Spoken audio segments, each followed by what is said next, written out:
اور جو کچھ ہم نہیں دیکھتے اسے نہیں مانیں گے، تو اس طرح سے ہم تو تاریخی واقعات پر کبھی بھی یقین نہیں کریں گے، کیونکہ ہم نے انہیں نہیں دیکھا، وہ تو روایات پر مبنی ہیں۔ ہم اخلاقیات کو نہیں مانیں گے کیونکہ وہ نظر نہیں آتی۔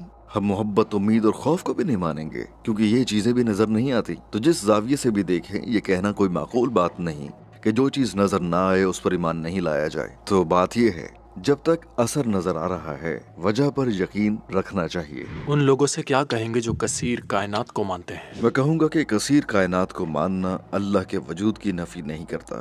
کچھ لوگ اسے یوں استعمال کرتے ہیں جیسے یہ خدا کے متبادل کے طور پر پیش کیا جا سکتا ہو۔ ہمارے پاس یہ کائنات ہے جو ایک نظم کے ساتھ بنی ہے، جس میں واضح ترتیب موجود ہے، اور کچھ لوگ اس کائنات کی وضاحت یوں کرتے ہیں کہ یہاں اربوں کھربوں کائناتیں موجود ہیں اور ہم بس اتفاقاً اس کائنات میں موجود ہیں جو کہ ایک ترتیب سے بنی ہے، جبکہ باقی ساری کائناتیں غیر منظم ہیں۔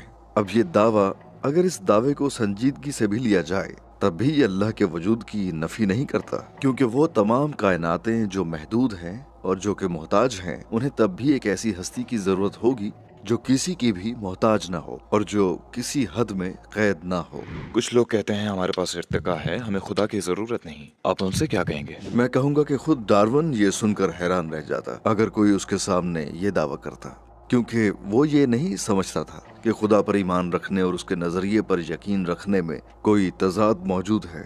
در حقیقت جب اس نے اپنا نظریہ پیش کیا تب وہ خدا پر یقین رکھتا تھا، اور اس بات کے واضح شواہد موجود ہیں کہ نیچرلزم ہماری دنیا کے مشاہدات کی مکمل وضاحت کے لیے ناکافی ہے۔ اب ملحد یہ دعویٰ کر سکتے ہیں کہ ہمارے پاس قدرتی چناؤ کی صورت میں ایک حیاتیاتی میکانزم موجود ہے، اور ان کے نزدیک یہ خدا کے تصور کو غیر ضروری بنا دیتا ہے، جبکہ دیکھا جائے تو حقیقت اس کے بالکل برعکس ہے۔ نہ صرف یہ کہ نیچرل میکانزم سائنسی شواہد کی وضاحت کے لیے ناکافی ہے، بلکہ اگر یہ ناکافی نہ بھی ہوتا تب بھی حیاتیاتی ساخت کی بہترین وضاحت کے لیے کسی محرک کا ہونا ضروری رہتا۔ چنانچہ میں یہ کہوں گا کہ خدا بطور منطقی نتیجہ ناگزیر ہے۔ اگر خدا نے ہر چیز کو پیدا کیا تو خدا خود وجود میں کیسے آیا؟ کیا اسے بھی کسی نے پیدا کیا؟ میں کہوں گا کہ یہ سوال اپنی جگہ درست نہیں۔ ہر وہ چیز جس کی کوئی ابتدا ہو اسے کسی وجہ کی ضرورت ہوتی ہے۔ اللہ کی کوئی ابتدا نہیں، لہٰذا اللہ کو کسی وجہ کی ضرورت نہیں۔ میں یہ نہیں کہوں گا کہ ہر چیز کو پیدا کیا گیا ہے اور پھر یہ کہوں کہ لیکن اللہ کا کوئی خالق نہیں، بلکہ میں کہوں گا ہر وہ چیز جو وجود میں آتی ہے اس کا کوئی نہ کوئی خالق ہوتا ہے، اور اللہ وجود میں نہیں آیا۔ اللہ ہی اول ہے اور وہی آخر ہے، نہ ابتدا نہ کوئی انتہا۔ اللہ ہی وہ ذات ہے جو ازل سے ابد تک موجود ہے۔ تو یہ سوال صرف ان چیزوں پر لاگو ہوتا ہے جو فانی ہے، جو محدود ہے، اللہ پر نہیں۔ آپ یہ کیسے ثابت کریں گے کہ اللہ کی کوئی ابتدا نہیں اور وہ ہمیشہ سے ہے؟ اگر اللہ کی کوئی ابتدا ہوتی تو وہ اللہ نہ ہوتا، بلکہ وہ بھی ایک محدود مخلوق ہوتا۔ اگر ہمارے ارد گرد ہر چیز کی کوئی ابتدا ہے تو اس ابتدا کی وضاحت بھی کسی اور چیز سے کرنی ہوگی، اور اگر وہ چیز بھی پیدا کی گئی ہو تو اسے بھی کسی وضاحت کی ضرورت ہوگی۔ یوں ہم ایک نہ ختم ہونے والے سلسلے میں پھنس جائیں گے جہاں ہر چیز کسی اور پر منحصر ہوگی جو خود بھی محتاج ہوگی۔ تو اگر ہمارے ارد گرد تمام چیزیں کسی پر منحصر ہیں اور وہ بھی ایسی چیزوں پر منحصر ہیں جو خود کسی اور پر منحصر ہیں، تو یہ سلسلہ یوں ہی چلتا رہے گا اور پھر کچھ بھی وجود میں نہ آتا مگر ہم موجود ہیں، ہم یہی ہیں۔ یعنی یہ سلسلہ منطقی طور پر کہیں رکنا چاہیے، اور یہ سلسلہ ایک خود مختار خالق پر آ کر رک جاتا ہے، اور وہ خود مختار خالق کسی بھی چیز کا محتاج نہیں ہے، کیونکہ اگر اس خالق کا کوئی آغاز ہوتا یا وہ کسی اور پر منحصر ہوتا تو لامتناہی پسپائی شروع ہو جاتی اور ہم کبھی وجود میں نہ آتے۔